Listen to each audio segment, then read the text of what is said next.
Macam ustaz sendirilah kan, sebab ustaz kat sana ustazlah ibu, ustazlah ayah kan. Macam mana ustaz sendiri, sebab ustaz pun pelajar. Macam mana ustaz membahagikan masa, terutama sekali dalam bulan Ramadan? Sebab bulan Ramadan ni akan mencabar sebab yelah nak kena ada sahurnya, nak kena buka puasa, lepas tu dengan ibadah-ibadah juga. Macam mana ustaz bagikan masa ustaz? Mungkin itu antara benda yang saya tak boleh nak tulis buku lah mengenainya. Kerana terlalu susah, saya pun tak tahu macam mana saya buat sebenarnya kan.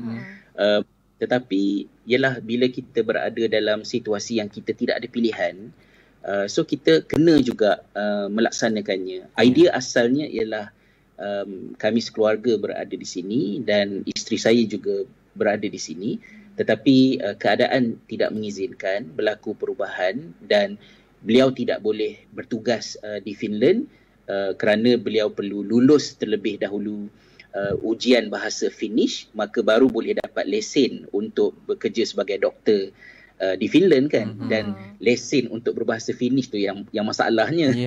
Tak sempat. Jadi kami terpaksalah membuat keputusan, maka seawal 2016 lagi tinggallah saya dan anak-anak di Finland dan isteri saya bertugas di Ireland. Sebulan sekali beliau dapat pulang, lebih kurang dalam 6 hari begitu untuk bersama dengan keluarga. Jadi pada hari-hari yang lain tu saya cubalah sedaya upaya setakat yang saya mampu untuk diri saya dan juga untuk anak-anak. Cuma mungkin satu yang boleh saya ketengahkan, saya perlu akui bahawa saya tidak berkemampuan untuk melakukannya sendirian sedemikian rupa, maka saya dapatkan sokongan. So antara sokongan yang saya gunakan di sini ialah kaunseling keluarga. Kerana pihak sekolah sendiri, sebab sekolah ada jururawat, jadi jururawat tahu bahawa saya bersendirian menjaga anak-anak.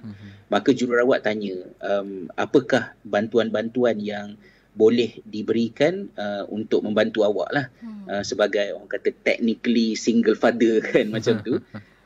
Jadi dipendekkan cerita, antara bantuan yang mereka berikan ialah saya dapat kaunseling keluarga. Maka sebulan sekali saya akan jumpa dengan kaunselor untuk bertukar-tukar pendapat. Kadang-kadang bila anak mengamuk ke, buat perangai ke, mereka ada masalah dengan kawan-kawan dan saya sendiri kadang-kadang tidak pasti adakah saya menggunakan cara yang patut ataupun tidak, maka pertemuan dengan kaunselor tu banyak melegakan saya untuk orang kata semak dan imbang kerja-kerja saya.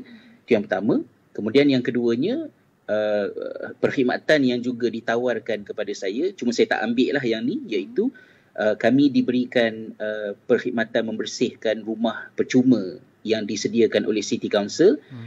Ada kalau nak minta tolong orang masak pun boleh, kalau nak minta tolong orang jaga anak pun boleh, pada kadar 13 jam sebulan free, percuma.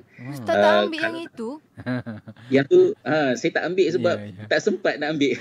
Semua dah siap. Alhamdulillah.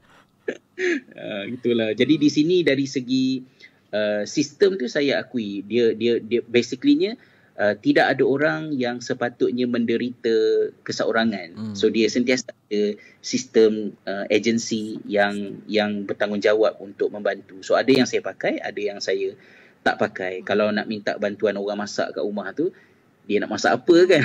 Nak tumbuk sambal belacan ke kan? Jadi kenalah buat sendiri sebab kemahiran itu belum lagi ada di kalangan orang-orang Finland kan, untuk membantu saya. Maknanya support sistem tu daripada komuniti ataupun daripada sekolah Ustaz? Daripada majlis perbandaran, daripada City Council, melalui sekolah.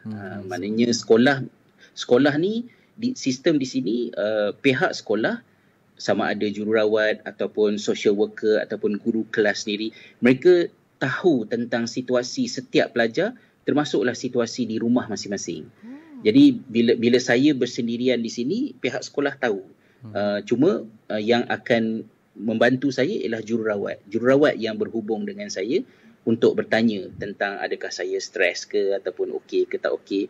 Dan saya belajar untuk tidak malu-malu mendapatkan bantuan lah. Mana yang saya nak pakai, saya pakai. Dan antaranya ialah kaunseling keluarga tu.